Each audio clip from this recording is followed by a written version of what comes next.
Olá, telespectador da TV Câmara, no ar o Espaço Livre de hoje, cujo tema é a falta d'água em São Paulo. Nós vamos conversar sobre o que muita gente tem chamado de racionamento envergonhado. Nosso convidado é um especialista em gestão ambiental, formado pela Fundação Escola de Sociologia e Política de São Paulo, o Edson Domingues, a quem a gente já agradece pela presença. Tudo bem contigo? Tudo bem, eu quero agradecer o convite e cumprimentar os amigos da TV Câmara. Legal. Aproximadamente 3.500 pessoas, ou pelo menos 3.500 pessoas, já registraram reclamação de falta d'água em São Paulo. Esse problema é mais recorrente nas zonas norte, leste e oeste, mas também atingiu a região central e algumas cidades do entorno, da região metropolitana, como Osasco, Guarulhos e Santo André. Em Guarulhos, os problemas, inclusive, foram mais acentuados. Essas reclamações foram registradas no site Faltou Água, criado pelo engenheiro de computação Diego Quinteiro. Este Faltou Água tem uma página com um processo de georreferenciamento para a população informar onde efetivamente falta água na região metropolitana de São Paulo. O site foi criado depois que a Companhia de Saneamento Básico de São Paulo, a Sabesp, tirou do ar a página que permitia acompanhar os níveis dos mananciais. O sistema Cantareira, é bom lembrar, abastece pelo menos 9.500.000 moradores da cidade de São Paulo e região metropolitana. Mas o nível do reservatório vinha caindo dia a dia por causa da estiagem prolongada. No dia 14, chegou a menos de 8,2% da capacidade, o que forçou o governo do estado a captar água do chamado volume morto no dia seguinte. Com essa água, o total de 182 bilhões e 500 milhões de litros, o volume do sistema passou para 26,3% da capacidade. A água do volume morto está para chegar ao consumidor, mas a Agência Nacional de Águas e o Departamento de Água, Esgoto e Energia já reconheceram que não há estudos sobre a qualidade dessa água. A gente está falando aí, Edson, de uma decisão que foi tomada aí nesse dia 14 de maio e que persiste aí, maio e junho adentro. E aí a gente queria começar entendendo uma questão de ordem semântica. O governo do estado tem batido na tecla de que é errada a expressão volume morto. O governador Geraldo Alckmin chegou a corrigir repórteres em entrevistas coletivas, dizendo que não é volume morto, é reserva técnica. Tecnicamente, é reserva técnica ou é volume morto? Qual é a diferença de uma coisa para outra? Como é que a gente explica isso? Volume morto. Por que volume morto? Vamos falar do volume vivo.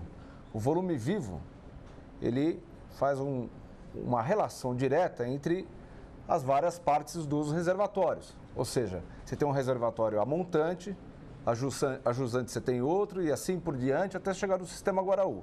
Se um reservatório não se comunica com o outro, você tem um volume morto. Você não tem comunicação entre esses vários túneis, essa teia que forma o sistema Cantareira. Então dizer que a reserva técnica, desculpe, mas é simplesmente tentar esconder um problema sério que já deveria ter sido. É um eufemismo. Sim. É um eufemismo. É um eufemismo. Deveria ser. Aliás, o governo deveria já, o governo do estado, o governador Geraldo Alckmin, deveria ter a coragem, nos meses de setembro, outubro, novembro e dezembro, já ter programado um amplo programa de orientação da população sobre o que de fato está ocorrendo nesse sistema Cantareira, não é? Bom lembrar que são 9 milhões aqui na região metropolitana, mas tem a competição ainda da região de Campinas, a região de Piracicaba, a região de Extrema, que são regiões que cresceram muito, não é? Com montadoras, com novos negócios, novos empreendimentos. A região metropolitana de São Paulo ganhou um perfil mais de serviços. E a indústria, ela migrou para o interior já pelo menos há quase 2 décadas. Então está faltando um pouquinho mais, não é? de competência técnica para a gestão do recurso hídrico no estado de São Paulo. Recentemente nós fizemos um outro espaço livre, inclusive sobre a questão hídrica. É uma questão importante que surge como um grande tema nesse ano. Só que a impressão que a gente tem é que o tratamento a toda essa estiagem, a toda essa seca, teria sido outro se esse ano não fosse eleitoral. Você também tem essa impressão? Com absoluta certeza. Não há dúvida de que tomar uma medida de racionamento, já em setembro, que deveria ter sido tomado, para ganhar um pouquinho mais de qualidade de água, né? Não usar esse volume morto, já deveria a Sabesp ter alardeado, colocado, olha, nós estamos com problemas sérios, a gente assume o problema, a região metropolitana cresceu muito, mas do jeito que deixou, para mês de maio, já na entrada do período de estiagem, fazer o chamado uso da reserva técnica, na verdade não tem outro nome para isso, é o racionamento na prática. Então, Edson, eu queria que você explicasse para a gente o seguinte, como é que é esse uso da reserva técnica? Qual é o tratamento a que essa água tem que ser submetido? Qual é o tratamento a que se submete essa água para que ela possa chegar em condições de uso às nossas casas? O volume morto não é só pela falta da comunicação entre reservatórios.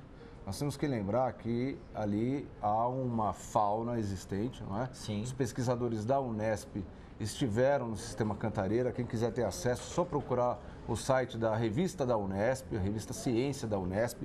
Pesquisadores da Unesp estiveram na represa, fizeram coleta de molúsculos e nesses molúsculos aparecem metais pesados, aparecem pesticidas, aparece uma série de substâncias químicas que ficaram durante anos sendo manejadas nesse sistema Cantareira, que, aliás, diga-se de passagem, tem pouco controle sobre o uso do solo e a Sabesp, necessitando de manter um controle sobre a qualidade da água, também utilizou-se e muito de produtos químicos para não aparecer algas como apareceram já na Bires e Guarapiranga. E esse sedimento, esse material que durante décadas foi jogado nesse sistema Cantareira, é bom lembrar que nós temos 40 anos de sistema Cantareira, não é verdade? São 40 anos de uso do sistema, claro, e com toda a sorte de agressões que vem sofrendo, seja por empreendimentos imobiliários, descarte irregular de resíduo e de esgoto, não é? Danos que são provocados nas nascentes, e nunca o governo do estado se atentou em manter e recuperar esse manancial. Então é bom lembrar que há uma preocupação sim, e a Sabesp deveria deixar mais transparente, mais claro, que tipo de tratamento está sendo dado a esse tipo de água. O governo do estado tem batido no próprio peito e vem dizendo que essa foi uma resposta efetiva e rápida a um problema sem precedentes diante da estiagem mais severa que a cidade sofreu nos últimos 70 anos. É só isso mesmo? Não, a questão da estiagem? Do racionamento, vamos chamar assim, que já é um racionamento às claras, tá certo? Ele pode ser delegado em parte ao volume de chuvas. Mas não é só isso, o governador não pode cometer um erro desse e afirmar que é por conta de São Pedro. São Pedro aqui está inimigo de São Paulo, então não tem chuvas. O problema não é só esse, São Paulo deixou de investir em desassoreamento de cursos d'água, em toda essa região da bacia do Piracicaba, do Jundiaí, do Capivari, não é? Do São Lourenço. PCJ, bacia dos PCJ, rios PCJ, P de Piracicaba, C de Capivari e J de Jundiaí. Não faltaram reclamos da sociedade civil. Os comitês de bacia têm chamado a atenção para a perda de volume da água por desmatamento de cabeceira, desmatamento em torno de cursos d'água, assoreamento desses cursos d'água. A pavimentação exacerbada, o uso irregular. Eu estava comentando aqui um pouquinho sobre os inúmeros condomínios que surgiram na região da PCJ, da bacia do Piracicaba e de Campinas, principalmente. Excelente isso que você está falando, Edson, porque isso lembra o processo em que a urbanização da cidade de São Paulo se acentua, ainda na década de 50, quando muita gente começa a morar às margens da Billings e da Guarapiranga, e aí o poder público vai lá, asfalta, constrói creche, constrói escola, constrói delegacia, constrói hospital, faz rede de saneamento e tudo mais, aí vira para assim, só que tem um problema, tem uma represa ali do lado. Pois é, mas aí no caso da Billings e Guarapiranga foi exatamente decorrente de uma política econômica da década de 70 e 80 que resultou numa expulsão dos mais pobres para as regiões mais baratas da cidade.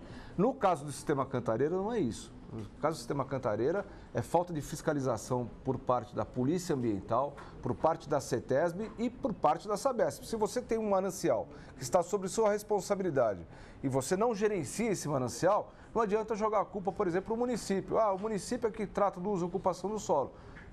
Muita calma nesse momento, porque você tem em risco o importante manancial que abastece aqui 9 milhões, mas mais 4 milhões na região de Campinas, Piracicaba. Então, não dá para delegar só a estiagem. Acho que está faltando um pouquinho de coragem de dizer, olha, nós durante 40 anos deixamos à sorte o sistema Cantareira, não fomos nos preocupar em buscar novos sistemas, não zelamos por esse sistema que até então era lembrado como a melhor água da região metropolitana em comparação aos outros mananciais, como o Alto Tietê, o São Lourenço, a Bires e Guarapiranga, e começa a perder a qualidade também a Cantareira pela ocupação irregular, mas aí de classe média alta, não é? As mansões, as indústrias, não é? Sempre com a leniência dos agentes de Estado.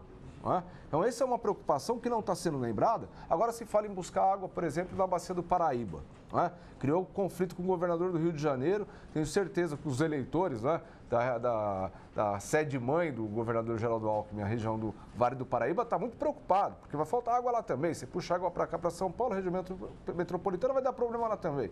Aí você pega e vai buscar água na região do Vale do Ribeiro, sistema São Lourenço, com um desmatamento que está sendo previsto de Mata Atlântica, que assusta. Peraí, nós vamos buscar água, mas precisamos desmatar para buscar água. E no pior, né? Tratando a água como mercadoria. Né?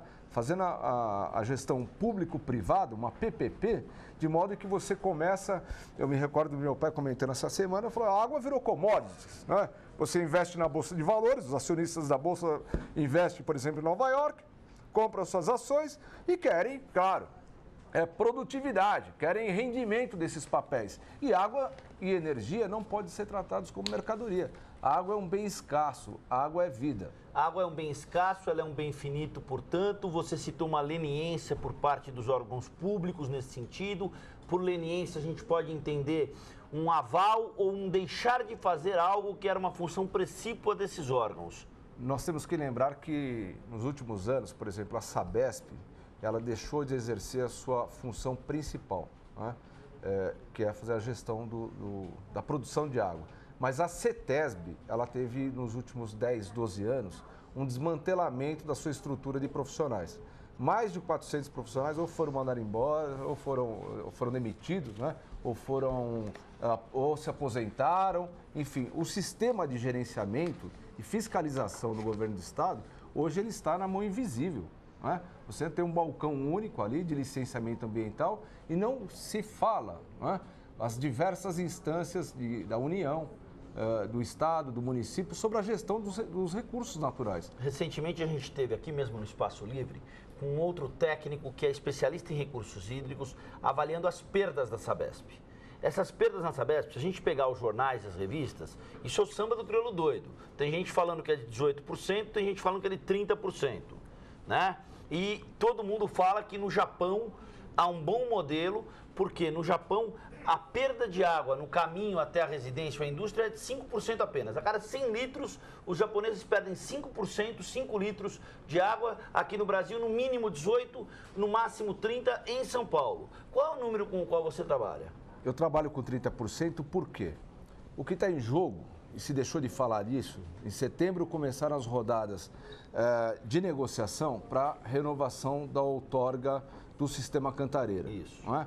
Um dos debates que a bacia do PCJ vem colocando insistentemente é que a região de Campinas, Piracicaba e Jundiaí precisa de 7 metros cúbicos por segundo da vazão que é cedida aqui para a região metropolitana. Precisa dos mesmos 7 que são perdidos na sucateada rede de distribuição de água da Sabesp. Então, se você tem 7 metros cúbicos por segundo, 7 metros cúbicos por segundo são perdidos diariamente aqui na capital. Você tem o pedido, né, o pleito da bacia do PCJ para que seja reduzido esses mesmos 7 metros cúbicos, metros cúbicos por segundo em razão dessas perdas.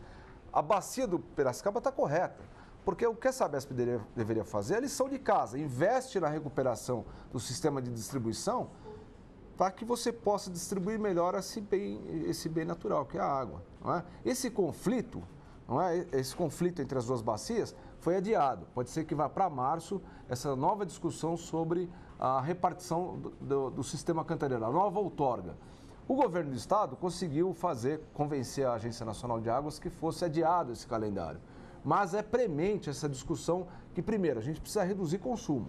Segundo, recuperar uma malha sucateada. Agora, como vai convencer um investidor que comprou papéis da Sabesp e tem a representação de 49% no seu conselho a reduzir a investir na recuperação e, ao mesmo tempo, reduzir o fornecimento de água para cá. Isso é um problema sério. Queria fazer uma analogia com você. Vamos fazer de conta que é uma conta corrente e não algo que diga respeito à água. Se é conta corrente, a gente já entrou no cheque especial faz tempo. Então, entrou no cheque especial faz tempo, sobretudo porque os números que estão aí, a revista Época recentemente fez uma bela reportagem de capa sobre a água. Né? Tinha muita informação técnica perdida ali nas entrelinhas que dimensionavam bem esse problema, a amplitude desse problema. Mas se a gente pegar um raciocínio de conta, fica muito estranho virar para você e falar assim, ó, você não pode gastar. Só que a cada 10 que eu produzo, eu queimo 2 no meio do caminho. A cada 10 que eu produzo, eu queimo 3 no meio do caminho. Até que ponto não entra naquela coisa do faço o que eu falo, mas não faço o que eu faço? Pois é, nós entramos no cheque especial e agora estamos já no cartão de crédito, que é o volume morto. Então, no mínimo, seria um momento agora, e aí foi um erro, não é? No meu entender, que a Sabesp não deveria ter aberto o seu capital para a iniciativa privada. Porque esses que estão da iniciativa privada na gestão hídrica da cidade não querem compromisso em recuperar curso d'água, não querem compromisso em recuperar a malha de distribuição de água, não querem compromisso, não é? Não querem compromisso com tratamento de esgoto. Nós andamos pela cidade e nós sentimos na pele o que é o fétido odor pelas ruas da periferia da capital, por falta de coleta e tratamento. Sobretudo porque na cultura política brasileira, saneamento básico também não dá voto. É obra que vai embaixo do solo. Escola pública é sinônimo de quadra poliesportiva bem pintada e não importa o que tem na biblioteca, não importa o que tem dentro da sala de aula. Investir em saneamento básico é saúde, não é? Está comprovado, o Banco Mundial já soltou estatísticas de cada dólar investido você ganha 3, tá certo? E investido em saneamento básico. Agora, aqui na região metropolitana, não precisa ir muito longe, a população está cansada de saber. A qualidade de gestão de esgoto é uma coisa terrível. O Rio Tietê, a gente anda pelo Rio Tietê, aliás, é outra obra que sucessivos governos vêm patinando na gestão e de prático mesmo, de concreto, o Pinheiros também, nada de resultado. Nada. Aliás, os rios que deveriam ser motivo de orgulho, de cenário, como é o Thames em Londres, como é o Sena em Paris, a gente poderia ter aí, né, passeios ao longo do Rio Tietê, do Rio Pinheiros, tudo mais, não dá por causa do cheiro. E enfraquece, não é? Enfraquece essas políticas todas adotadas nos últimos anos de gestão partilhada com o setor nós costumamos chamar do setor da banca, né? Do setor financeiro, não é? Sim. Tem enfraquecido muito os movimentos sociais, a representação social dentro dos conselhos. Os conselhos acabam sendo minoritários e voto vencido na discussão de quanto é investimento, quando há real investimento em abastecimento, em saneamento, em recuperação dos cursos d'água. O exemplo que nós temos aqui em São Paulo, Tamanduateí, Tietê e Pinheiros, são exemplos clássicos de gerações que se passam convivendo com o esgoto a céu aberto. Nós estamos conversando no Espaço Livre com o Edson Domingues, que é especialista em gestão ambiental, formado pela Fundação Escola de Sociologia e Política de São Paulo. A gente está conversando sobre essa questão que envolve os recursos hídricos, Edson. Recentemente você escreveu sobre erros capitais que a Sabesp tem cometido. Quais são? Você elencou 10. Quais são os 3 principais, na sua visão? O que acabamos de dizer, né? A recuperação dos cursos d'água, o desassoreamento, a retirada de descarte clandestino de esgoto, descarte clandestino de resíduos, né? A busca de novas fontes de mananciais, não é? Está se falando agora no Paraíba e no Ribeira. Paraíba do Sul. Mas não é isso, não é isso. É possível se recuperar as bacias que existem. Nós perdemos um volume grande de capacidade da Bires, por exemplo, em razão de assoreamento, da própria Guarapiranga. Não há um controle sobre o uso e ocupação do solo. Quero dar um exemplo clássico. A cidade está debatendo o seu plano diretor para os próximos 16 anos, para onde nós vamos crescer, de que forma nós vamos crescer, qual é o parâmetro de construção, etc, etc. A Sabesp não participou de nenhum debate, não é? A Sabesp não esteve em nenhuma audiência pública, seja aqui nessa Câmara Municipal de São Paulo, seja nos bairros da cidade, não teve participação alguma para dizer, olha, não vamos crescer na região leste, porque lá nós temos uma demanda crítica e o nosso investimento é para os próximos 15, 20 anos. Não vamos adensar a região oeste, noroeste da capital, porque lá também nós temos, aliás, o mapa que está sendo produzido online, que você pode ver os pontos de falta d'água, a região oeste, a região da Lapa, tem previsão de crescimento do plano diretor e a Sabesp não diz nada.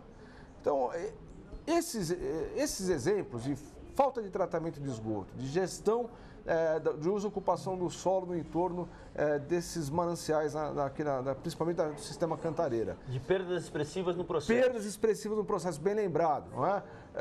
E falta de investimento são, acho que, pontos que a Sabesp poderia passar a tarde aqui, a manhã inteira, a noite inteira falando sobre isso, tá certo? Sim. Mas, erro capital. Colocar os papéis, a Bolsa como capital misto, a Sabesp como capital misto. Empresas de capital misto na Bolsa de Valores, tá. Que aí reforça o que o seu pai te disse, o tratamento da água como commodity. Como commodity, né? Como mercadoria. Isso. Agora, uma coisa importante, Edson, do ponto de vista do processo em si, a equação entre aquilo que se gera de água na Grande São Paulo e aquilo que se consome é uma equação negativa. Para cada litro de água gerado, mais de 1 litro é consumido a cada segundo. Ou seja, vai chegar um momento que vai acabar mesmo. Para onde caminhamos? É crítico, né? É crítico. Se colocarmos num cenário que nós estamos trabalhando com volume morto e se não tivermos a sorte de termos um período de bastante umidade, muita chuva aqui nessa região do sistema Cantareira, nós vamos caminhar para uma seca jamais vista aqui, talvez nos padrões do semiárido brasileiro. Uma situação muito crítica. Daqui quanto tempo? Eu aposto que se não houver, assim como o governo do estado está apostando na chuva, eu estou muito preocupado. Se não houver chuva, nós teremos já no mês de abril, maio do ano que vem, um cenário bastante crítico. Já no ano que vem? Já no ano que vem. Aí você tem um problema que de novo, voltamos para a questão do calendário, ano eleitoral. Além de tudo, desperdiçou-se a chance de um trabalho muito sólido de educação ambiental, ou não? Mas a todo tempo tem sido falado, as campanhas de racionamento, elas não devem iniciar quando já está no nosso cheque especial, no cartão de crédito. O racionamento deve começar quando você tem fartura de água, não é? Se tem fartura, vamos economizar. Isso é desde do primeiro ano do ensino fundamental, até mesmo passando, tanto é que a educação ambiental é transversal, ela abrange todas as disciplinas, isso é muito pouco trabalhado, e até a universidade. Tem que trabalhar com os setores sociais, os setores econômicos, não é? Há um risco, inclusive, se você tiver falta d'água, exemplo do Guarulhos, já de redução de jornada, redução de produção. Olha o que está acontecendo, por exemplo, com Olambra, não é? Olambra está sofrendo criticamente por falta de água. O setor de turismo, né, de lazer, essa região toda aqui de Piracaia, Extrema, a atividade econômica foi a zero. Pessoas que passaram de geração a geração utilizando esporte náutico, utilizando lazer, né, uma série de atividades, piquenique no final de semana, churrasco, eu tenho um barco, vou levar a família, isso acabou.